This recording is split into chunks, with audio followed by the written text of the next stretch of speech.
យើងត្រូវចេះស្រឡាញ់ខ្លួនឯងបើយើងចេះស្រឡាញ់ខ្លួនឯងឲ្យពិតប្រាកដណាយើងអត់កើតទុកនឹងអ្នកណាដែលមិនស្រឡាញ់យើងទេប៉ុន្តែនេះមកពីយើងអត់ចេះស្រឡាញ់ខ្លួនឯងដែរហ្នឹងយើងគិតមើលនៅក្នុងលោកនេះមានអ្វីដែលល្អ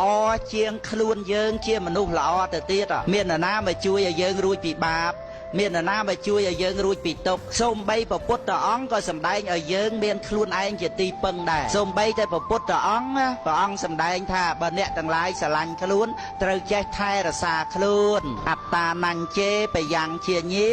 រក្ខៃយនាងសុរក្ខតាំងបើដឹងថាខ្លួនជាទីស្រឡាញ់ក៏បីរក្សាខ្លួននឹងឯងឲ្យជាការរក្សាដ៏ល្អគេមិនស្រឡាញ់យើងហើយទៅឲ្យតែយើងចេះស្រឡាញ់ខ្លួនឯងទៅស្មានតែអ្នកដែលស្រឡាញ់យើងនឹងជួយយើងឲ្យរួចពីបាបបាន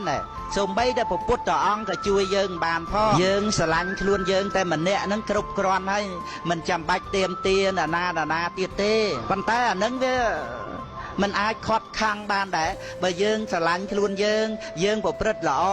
យើងមានសទ្ធាសិលជាកល្យាណមិត្តរស់នៅមានរបៀបរៀបរយ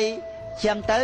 ក៏មានធម្មញាតធម្មមិត្តអ្នកដែលស្រឡាញ់យើងនឹងបំណងប្រាថ្នាឲ្យយើងបានសេចក្តីសុខនឹងក៏មានទៅតាមនឹងមិនចេះអត់ទេកល្យាណមិត្តនៅពេលដែលយើងកើតទុក្ខអានឹងយើងស្អប់ខ្លួនឯងតើគឺយើងសាងសេចក្តីទុក្ខឲ្យខ្លួនឯងទុក្ខហើយបាបទៀតអាតោមនោះហ្នឹង